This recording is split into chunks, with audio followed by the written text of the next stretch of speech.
반갑습니다. 김종훈입니다. 이번 시간에는 지지 대 지지, 인이 묘를 봤을 때 어떻게 해석 적용할 것인지에 관해서 한번 알아보는 시간을 갖도록 하겠습니다. 보통 인이 묘를 봤다는 것은 오행은 같은데 음양이 다르죠. 자, 이럴 경우 우리는 육진상 겁재라고 해석을 많이 합니다. 자, 겁재랑 겁탈할 것, 재물재. 즉 재물을 소모하는 요소로서 좀 안 좋은 별로서 해석을 많이 하게 됩니다.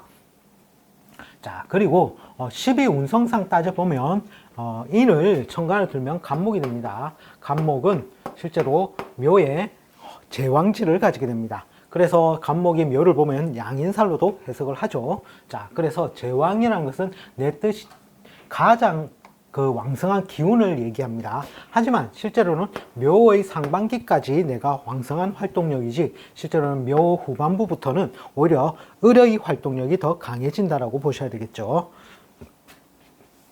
그래서 실제로는 묘라는 것은 방향성의 전환이 이루어지는 구간이라고 보시는 게 오히려 더 맞습니다.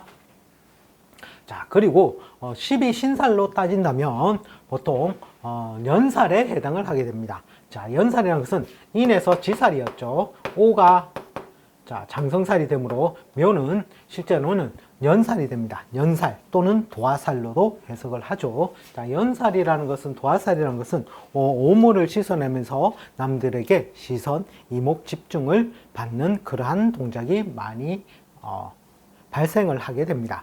즉, 내 돈을 소모 지출의 인자가 있으면서 뭔가 내가 남들에게 이목 집중을 받는다는 그런 뜻이 되죠. 자, 그리고 개화론으로 따진다면 반한살에 해당합니다. 말 안장에 앉았다는 것이죠. 편안하다고 생각을 하시면 되겠습니다. 그래서 반한살도 굉장히 좋은 12신살로서 해석을 하는데 실제로는 그 기운은 약해져 간다라는 그런 뜻이 됩니다. 자, 그리고 보통 우리가 사주팔자 해석을 할 때 다른 기타 신살은 지지 대 지지 신살은 잘 없습니다만 우리가 묘를 봤을 때 이것이 과연 겁재로서 작용을 하는지 안 하는지는 실제로는 따져봐야 된다라는 것이죠. 자, 예를 들어서 갑이 있는데 미가 있다. 자, 이렇게 했을 때 이런 경우 묘가 오면 묘미 합에 의해서 끄달려가는 효과가 있다는 것이죠. 즉 나의 재물이 이 묘에 의해서 합에 의해서 목으로 변하니 재물의 손상이 있어서 완전히 겁재의 작용력이 있다라고 보는 것입니다. 따라서 천간에 있는 을이 와서 겁재의 작용력보다는 지지에 있는 이런 묘의 작용력에 의해서 겁탈의 작용력이 더 강하다고 볼 수 있는 것이죠. 그런데 만약에 인이 있는데 미가 없다. 자, 그럴 경우에는 그런 겁재의 작용이 있겠냐는 것이죠. 실제로는 잘 없더라는 것입니다. 자, 실제로는 이게 어떤 작용이냐면 이 묘라는 것은 첫 번째 해와 미를 합하는 작용이 있습니다. 즉 합이라는 것은 첫 번째 그 기운을 강하게 만들었다가 그리고 그 다음에는 빼들어 간다는 것이죠. 자, 인의 경우에는 대지 해자가 있으면 육합이 들죠. 육합이 들어서 육합이 됨으로 인해서 이거는 부부합과 같다는 것이죠. 실제로는 내가 범인자의 직업을 쓰는 것뿐만 아니라 배우자가 대지해자의 직업을 안 쓰면 나도 대지해자의 직업을 쓸 수 있는 즉 부부의 합과 같아서 동전의 이면의 합과 같아서 다 두루두루 쓸 수 있는데 자, 이런 경우 묘가 오면 해를 합거해 간다는 것이죠. 처음에는 합의 작용력에 의해서 인의 합의 작용력이 더 강하게 만들어집니다. 즉 부부의 합이 더 강성해졌다가 그리고 나서 묘가 오면 해를 데리고 나간다는 것이죠. 자, 이때는 부부 인연 불안의 세월도 올 수 있다라는 것입니다. 자, 그 다음에 미는 또 합에 의해서 쉽게 말해서 팔자 내에 미가 있었을 때, 자, 그럴 경우에는 미가 똑같이 활동력이 강성화되었다가 그리고 그 활동력이 이제 어떻게 되냐면 합에 의해서 훼손되는 그런 모양이 된다는 것이죠. 자, 그런 모양이 있을 수가 있고 그리고 묘는 개술자와 또 육합을 하게 됩니다. 따라서 이 개술자가 팔자 내에 있다면 그러면 이 개술자의 난동을 부리게 되겠죠. 자, 술이라는 것은 실제로는 술만 난동을 부린다라면 자, 이렇게 해서 예를 들어서 합과 이제 육합과 그리고 충이 있죠. 다규자가 있다든지 또는 쥐자자가 있다든지 형에 의해서 이런 글자들의 작용력들이 이제 만들어지게 되는데, 쉽게 말해서 첫 번째는 기운을 왕성화시키는 거죠. 왕성. 자, 그리고 두 번째는 합에 의해서는, 합은 데리고 나가죠. 즉 자기 모양을 유지시키지 못하는 작용이 있고, 그리고 충 경우에는 날려버린다는 거죠. 충은 날려버린다.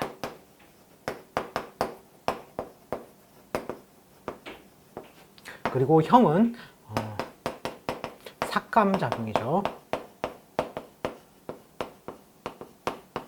따라서 이런 글자가 팔자 내에 있다면 이런 글자들이 난동에 의해서 내 팔자에 달라붙게 만들거나 또는 떨어뜨려 놓거나, 또는 내가 꼭 있어야 될 글자인데 훼손을 시켜서 못 쓰게 만들거나, 자, 그러한 것들이 묘가 왔을 때의 작용이라는 것입니다.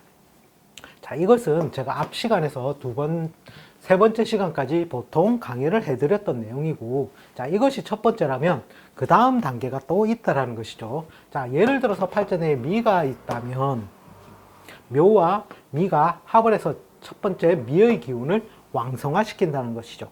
따라서 미가 있다면 이 미의 기운이 뭡니까?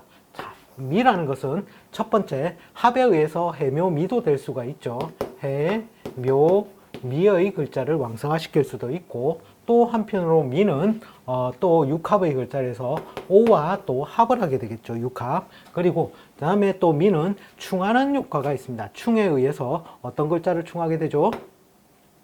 즉 축을 충하는 효과가 또 생기게 된다는 것이죠. 그리고 나서 또 형의 글자도 있죠. 축술미 사명살이 있다는 거죠. 자, 이런 글자들의 훼손도 실제로는 다음 타겟으로 나온다는 것이죠. 그 다음에 또 미라는 것은 실제로는 여기에 어떤 글자가 죽습니까? 갑이라는 글자가 죽고 개수라는 글자가 또 임묘되는 작용도 있다라는 것이죠. 자, 이런 작용력들을 그대로 고스란히 다 다시 또 작동을 시킨다는 것이죠. 또 개술자는 어떻습니까? 또 이런 합이라든지 형이라든지 또는 충이라든지 이런 글자들의 또 불안 동료 과정을 다시 또 2차로 또 만들게 된다는 것입니다. 자, 따라서 팔자를 해석할 때 우리가 어려워하는 이유가 무엇이냐면, 첫 번째, 나의 무게의 글자를 못 찾는다는 거죠.